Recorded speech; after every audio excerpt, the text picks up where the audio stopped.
Hello student, आज हम translation या जिसे हम प्रोटीन सिंथेसिस कहते हैं उसके बारे में अध्ययन करेंगे।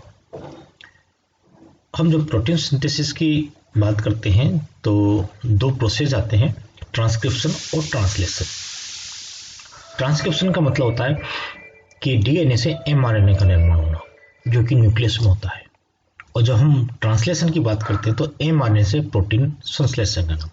क्योंकि एमआरएनए से प्रोटीन का संश्लेषण हो रहा है, इसलिए जब भी हम प्रोटीन सिंथेसिस की बात करते हैं तब ये ट्रांसलेशन वाले प्रोसेस की वाली बात आ जाती है। तो आज हम ये ट्रांसलेशन, एक्चुअल में जो प्रोटीन संश्लेषण हो रहा है उसके बारे में अध्ययन करेंगे। ये आपके बीएससी फर्स्ट ईयर में भी और एमएससी में भी टॉपिक है important. My self doctor Neeraj Saini, associate professor zoology.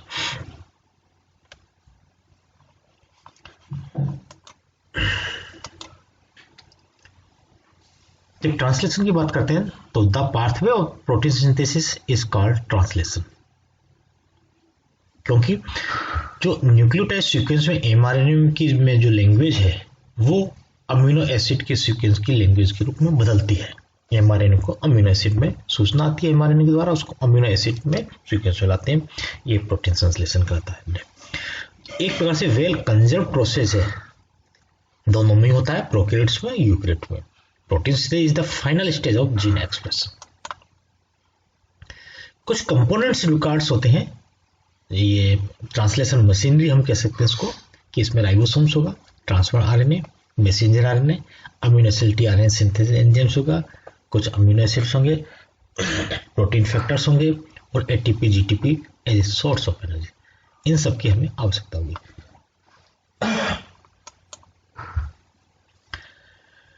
Brief में जान लेते हैं राइबोसोम्स के बारे में, क्योंकि राइबोसोम्स की डिटेल स्ट्रक्चर के बारे में हमने अलग वीडियो में पूरा डिटेल में बताया। यहाँ केवल प्रोटीन सिंथेसिस संबंधित राइबोसोम्स की जो यूनिट काम आ रही है उसके बारे में जानेंगे। प्रोटीन सिंथेसिस फैक्ट्री है राइबोसोम्स, और 70S और 80S, प्रोकैरियोट्स में 70S और यूकैरियोट्स में 80S की होती है। ये एक लार्ज कॉम्प्लेक्स मॉलिक्यूल है जो प्रोटीन और आरएनए के बनी हुई होती है। इसमें एक लार्ज यूनिट और एक स्मॉल यूनिट, जैसे प्रोकैरियोट्स में बात करें तो लार्ज यूनिट 50S की और 30S की। ये श्वेतबर्ग इकाई कहलाती है और ये दोनों इकाई मिलकर 70S राइबोसोम्स होती है। इस दोनों यूनिट में, इस डायग्राम के बारे में आप अच्छी तरह समझ लें कि ये लार्ज यूनिट है, ये स्मॉल यूनिट है। ये पूरी एक ट्रांसलेशन मशीनरी है जिसमें ये एमआरएनए मॉलिक्यूल्स लगा हुआ है, जिसमें कोई मैसेज है, एयूजी कोडन वगैरह जेनेटिक कोड लगे हुए, न्यूक्लियोटाइड्स लगे हुए। और इस न्यूक्लियोटाइड, ये लार्ज यूनिट राइबोसोम से 3 साइट है, ए साइट, पी साइट, ई साइट। ए साइट में अमीनो एसिड आएंगे, पी साइट में पेप्टाइड बॉन्ड बनेगा और ए साइट से वो टीआरएनए एग्जिट हो जाएंगे। ये 3 साइट इसमें रहती है। A and P site on ribosomes. Ribosome has 2 binding site on the tRNA molecules. ठीक है, ए साइट है जहां की इनकमिंग अमीनो एसिड टीआरएनए आता है। हालांकि पहला जो अमीनो एसिड है एयूजी के अगेंस्ट में मेथियोनिन टीआरएन, वो पी साइट पाएगा, उसके बाद आने वाले सभी ए साइट पाएंगे। The P site codon is occupied by the peptidyl tRNA के द्वारा। This tRNA carries the chain of the amino acid that has already been synthesized. और ए साइट से अब जो एम्प्टी टीआरएनए होगा वो एग्जिट करेगा। ये 3 यूनिट है, ये 30S इनिशिएशन 30S यूनिट से बाइंडिंग होगी, जिसमें ये ए पी और एग्जिट साइट तीनों रहती है। तो ये A site amino acid site, P site peptidyl site और exit site RNA binding site होती है। आरएनए यहाँ से बाइंड होता है दोनों मॉलिक्यूल्स के बीच में से। ये इसी में देखा है, ग्रोविंग पेप्टाइड चेन इधर से निकलती रहेगी और ये एमआरएनए इस साइड से अंदर प्रवेश करता रहेगा, और ये एग्जिट साइड से जिसमें टीआरएनए निकलेगा, पी साइड और एस साइड, 50S और 30S। दूसरा मॉलिक्यूल है transfer RNA. At least 1 specific type of tRNA is required for amino acid, क्योंकि अमीनो एसिड आने हैं, क्रम से एक आने हैं, प्रकार के अमीनो एसिड है, 20 प्रकार के टीआरएनए यहाँ उपस्थित होते हैं, क्योंकि ये एक टीआरएनए के लिए टीआरएनए एक अमीनो एसिड को लेके आता है। ये टीआरएनए की संरचना है क्लोवर लीफ मॉडल, ये क्लोवर लीफ मॉडल के बारे में डिटेल स्ट्रक्चर हम अलग से समझेंगे इसमें, जहाँ टीआरएनए है कि किस प्रकार से लूप्स हैं और बॉन्ड है और क्या क्या संरचना है। यहाँ ये इंपॉर्टेंट समझ लें कि क्लोवर लीफ मॉडल जिसमें एक तो ये साइड बड़ी ACC, ठीक है, ये साइड जिसमें अमीनो एसिड बाइंडिंग साइट है, और दूसरी साइड बड़ी इंपॉर्टेंट होती है एंटी कोडोन। ये mRNA के कोडोन है और कोडोन के अगेंस्ट जो एंटी कोडोन है ये फिक्स है, सबके अलग अलग हैं, अलग अलग अमीनो एसिड के अलग अलग उसके इसके अकॉर्डिंग है। तो ये बाइंडिंग होगी तो टीआरएनए मॉलिक्यूल्स, तो ये टीआरएनए मॉलिक्यूल्स का इंपॉर्टेंस है। अब बात करते हैं स्टेप्स ऑफ प्रोटीन सिंथेसिस की। The process of protein synthesis divided into 3 stage, initiation है, एलोंगेशन है, टर्मिनेशन है। इन 3 प्रोसेस में पूरा होता है। पहला प्रोसेस है इनिशिएशन। इनिशिएशन में सबसे पहले असेंबली होगी कि जो भी कंपोनेंट्स हैं ट्रांसलेशन के वो असेंबल होंगे, एक जगह इकट्ठे होंगे। और कौन कौन से कंपोनेंट्स हैं? एक तो 2 राइबोसोम सब यूनिट्स हैं, जैसे प्रोकैरियोट्स में 30S और 50S। mRNA जो सिंथेसाइज होकर आएगा, अमीनो एसिड टीआरएनए जो अमीनो एसिड को लेके आएगा, और जीटीपी और इनिशिएशन फैक्टर, ये सारे इनिशिएशन कॉम्प्लेक्स बनाएंगे। इन प्रोकैरियोट्स 3 प्रकार के इनिशिएशन फैक्टर होते हैं, जिसको इनिशिएशन फैक्टर IF1, IF2 और IF3 कहते हैं। और जबकि हम यूकैरियोट्स में बात करें तो एटलीस्ट 9 इनिशिएशन फैक्टर होते हैं, जिसे यूकैरियोट्स का E और इनिशिएशन फैक्टर करके इंडिकेट करते हैं। ये प्रोकैरियोट्स और यूकैरियोट्स में अंतर रहता है। हम अभी प्रोकैरियोट्स की बात कर रहे हैं, तो इनिशिएशन में इन प्रोकैरियोट्स 70S राइबोसोम्स होता है, जिसमें 30S और 50S यूनिट होती है, तो complete 70। Initiation start with interaction of 30S सब यूनिट विद mRNA मॉलिक्यूल 3। सबसे पहले 30S सब यूनिट है, ये दोनों डिसोसिएट होंगे, छोटी वाली यूनिट mRNA इससे जुड़ेगा और इनिशिएशन फैक्टर थर्ड उसके साथ जुड़ेगा। इन प्रोकैरियोट्स में ही N formyl methionine tRNA residue आता है, और ये 2 कॉम्प्लेक्स होते हैं, इनिशिएशन फैक्टर 2 और एन फॉर्मल मैथ्योनिन टीआरएनए, ये एक कॉम्प्लेक्स बनाता है, और दूसरा कॉम्प्लेक्स पहले बनता है mRNA और 30S सब यूनिट इनिशिएशन फैक्टर 3। ये दोनों कॉम्प्लेक्स अलग अलग बनते हैं और फिर ये दोनों का आपस में मिलते हैं, और एक साइनर डेलगोर्नो सीक्वेंस कॉन्सेंस है जहां ये इनिशिएशन फैक्टर आके जुड़ते हैं।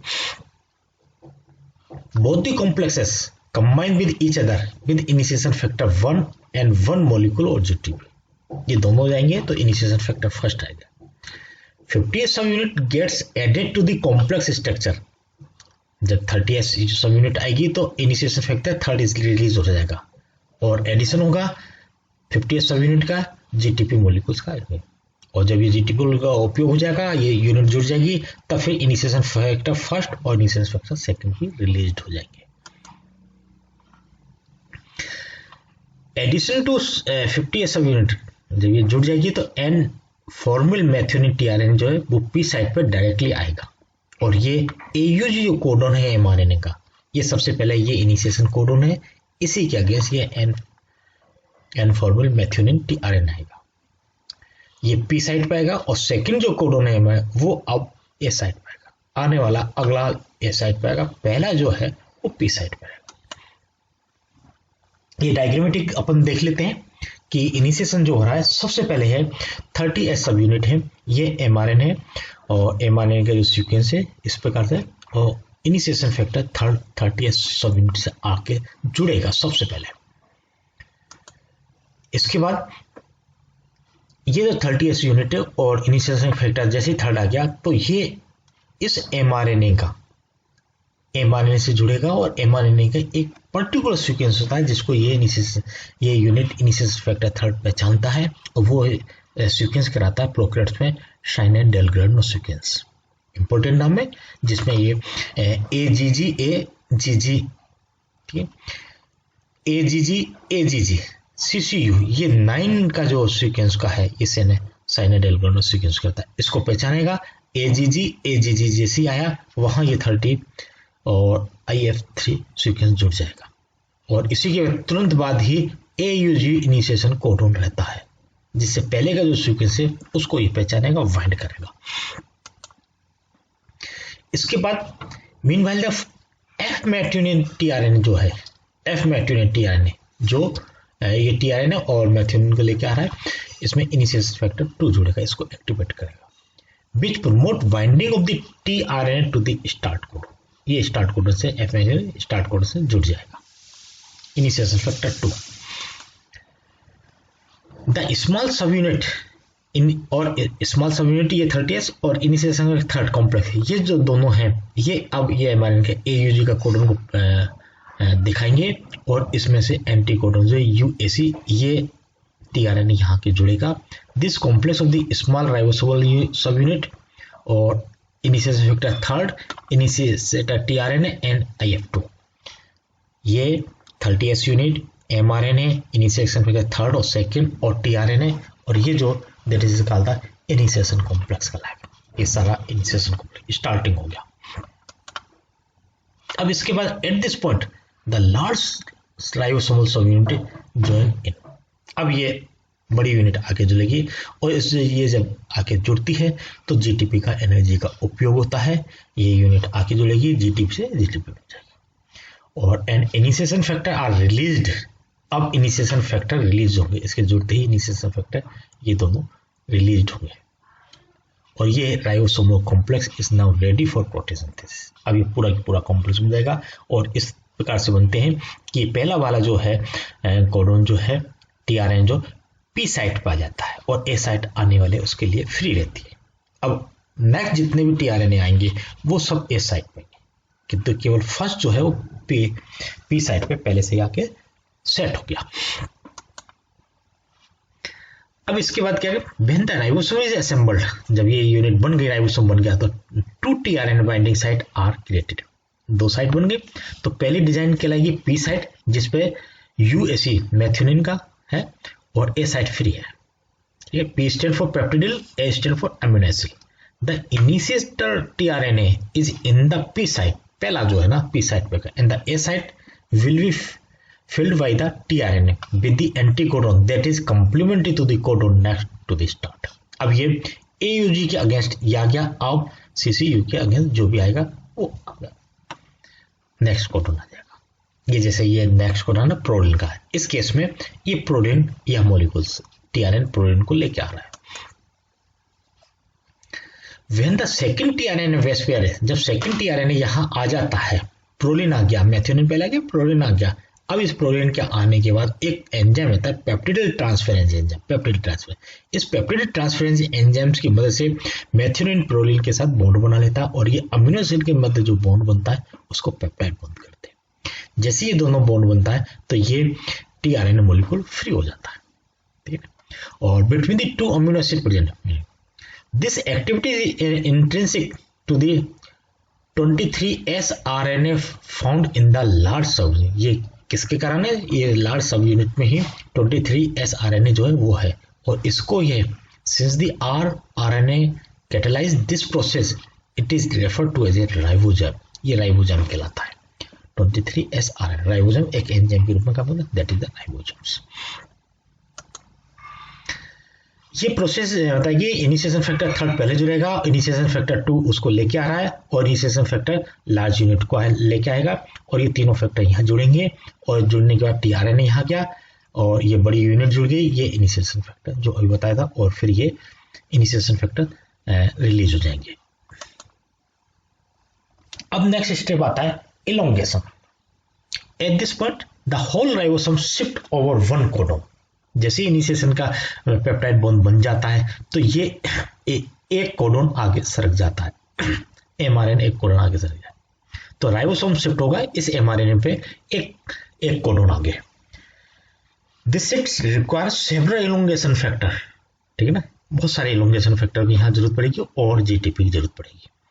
और जैसे ये शिफ्ट करेगा, शिफ्ट करने के बाद एग्जिट साइड से जो फ्री टीआरएनए था वो फ्री एग्जिट साइड से निकल जाएगा और ये जो बॉन्ड बना था अब ये बॉन्ड यहाँ से शिफ्ट होके पी साइड पे आ गया। पी साइड पे शिफ्ट होते ही ए साइड फ्री हो गई। अब ये ए साइड जब फ्री हो गई तो इसका मतलब यहाँ एक नया अमीनो एसिड यहाँ आएगा। इस स्टेज में कि पहला था AUG के लिए मैथ्योनिन आ गया और फिर ये GGU आ गया प्रोलिन के लिए, फिर ये जो साइट खाली थी UCG के लिए AGC सेरिन आ गया। सेरिन जैसी आया फिर वही प्रोसेस दोबारा आएगा, पेप्टाइड ट्रांसफरेंस के द्वारा प्रोलिन और सेरिन के साथ बॉन्ड बनेगा, पेप्टाइड बॉन्ड बनेगा और ये tRNA फ्री होगा। तो 3 अमीनो एसिड की एक चेन बन गई। फिर ये एक कदम आगे शिफ्ट होगा, फिर ये खाली हो जाएगा, फिर जो भी यहाँ सीक्वेंस है उसके अकॉर्डिंग tRNA आ जाएगा, एक नया अमीनो एसिड आएगा और ये चेन चलती रहेगी। That is the elongation process. कब तक चलेगी? जब तक कि कोई ना कोई टर्मिनेशन कोडोन नहीं आ जाता। इलोंगेशन कंटिन्यूस इलोंगेशन चलती रहेगी, सिर्फ कहा कि पेप्टिडिल साइट पे और अमीनो एसिड साइट फ्री होती रहेगी और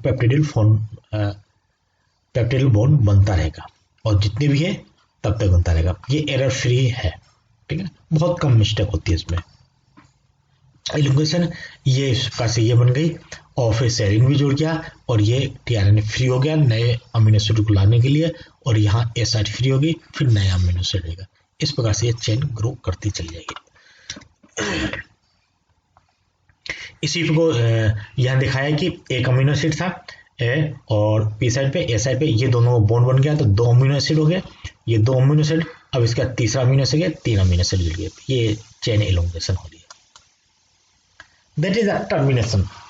अब 3 अमीनो एसिड जुड़ जाते हैं, 5 जुड़ जाते हैं, 20 या 50 की जो भी है पॉलीपेप्टाइड चेन बनेगी और ये तब तक बनेगी जैसे इस केस में हमने देखा कि मेथियोनिन से चालू हुआ था, प्रोलिन आ गया, सेरिन आ गया और फेलिन आ गया। इनके बाद जैसे है UUA के बाद UAA कोडोन आ गया, that is the stop codon. इसके लिए कोई भी अमीनो एसिड नहीं आता, कोई भी tRNA असाइन नहीं है, इसलिए ये यहाँ ब्रेक हो जाता है। ब्रेक होती आगे चेन नहीं बनती, that is the stop codon. यहाँ चेन खत्म हो जाएगी, टर्मिनेशन हो जाएगा। The release factor causes the translation complex to fall apart and cleaves the polypeptide form and final tRNA, ठीक है, mRNA। Verifone more than one ribosome will translate a single mRNA at the same time. One ribosome will initiate translation and after it moves down the, पहले कई बार एक mRNA करता है, फिर दूसरे को करता है और कई बार ये बहुत सारे राइबोसोम्स एक ही उसके साथ लग जाते हैं, mRNA पर लग जाते हैं और ये राइबोसोम्स के लिए पॉलीसोम्स कहलाती है, ठीक है। Eventually the mRNA is degraded and translation of that particular message will cease, polyribosome. Termination जैसे ही टर्मिनेशन कोडोन आया तो रिलीज फैक्टर यहाँ इसके साथ लगता है और इस चेन को रिलीज करेगा, ये कंप्लीट होगा। That is a summary of translation कि इनिशिएशन प्रोसेस होगा, इलोंगेशन प्रोसेस होगा और फिर टर्मिनेशन प्रोसेस। इनिशिएशन प्रोसेस जैसे असेंबली बनेगी, सारे आएंगे, मशीनरी बनेगी और इनिशिएशन होगा मेथियोनिन से और फिर इलोंगेशन, जितनी लंबी चेन बनी इलोंगेशन हो जाएगा और इलोंगेशन के बाद फिर लास्ट में आएगा टर्मिनेशन कोडोन आके स्टॉप कोडोन आएगा, टर्मिनेशन हो जाएगा, दैट इज अ टर्मिनेशन। यहाँ हम इस पूरे प्रोसेस को समराइज कर रहे हैं कि इस समराइज में है कि tRNA आने वाला है, ये लार्ज यूनिट है, स्मॉल यूनिट है, mRNA, ये सारी असेंबली होगी और असेंबली होते ही ये इनिशिएशन हो जाएगा, ठीक है। P साइड पे मेथियोनिन tRNA आ गया जिसमें ये mRNA है, एग्जिट साइड फ्री है, A साइड फ्री है, ये इनिशिएशन हो जाएगा। इनिशिएशन होते ही पहला मॉलिक्यूल आते इनिशिएशन हो गया। अब इलोंगेशन होगा तो सेकंड मॉलिक्यूल से आएगा, पेप्टिडिल बॉन्ड बनेगा, पेप्टाइड बॉन्ड बनेगा पेप्टिडिल ट्रांसफरेंस की सहायता से और ये चेन ये शिफ्टिंग होगी, ट्रांसलोकेशन होगा और ये A साइड फ्री होगी, फिर नया मॉलिक्यूल से आएगा और ये चेन का इलोंगेशन होता रहेगा। चेन के इलोंगेशन के बाद फिर लास्ट में तब तक चलता रहेगा जब तक कि वहां कोई ना कोई स्टॉप कोडोन नहीं आ जाता, that is a stop codon. Stop codon आते ही ये एक रिलीज फैक्टर वहां लगेगा क्योंकि कोई भी tRNA नहीं आ सकता, अमीनो एसिड नहीं आ सकता और ये चेन फ्री हो जाएगी। जैसे ये चेन फ्री होगी तो ये कंप्लीट पॉलीपेप्टाइड जो भी प्रोटीन है हमारे सेल को मिल जाएगा और ये पूरी यूनिट अगले उस प्रोसेस के लिए तैयार हो जाएगी, डिसोसिएट हो जाएगी, फिर एसोसिएट हो जाएगी। दैट इज द ट्रांसलेशन और प्रोटीन सिंथेसिस। mRNA में जो मैसेज आया है उसके द्वारा किस प्रकार से जीन्स या किस प्रकार से प्रोटीन्स या एंजाइम्स बनते हैं, that is the protein synthesis या ट्रांसलेशन।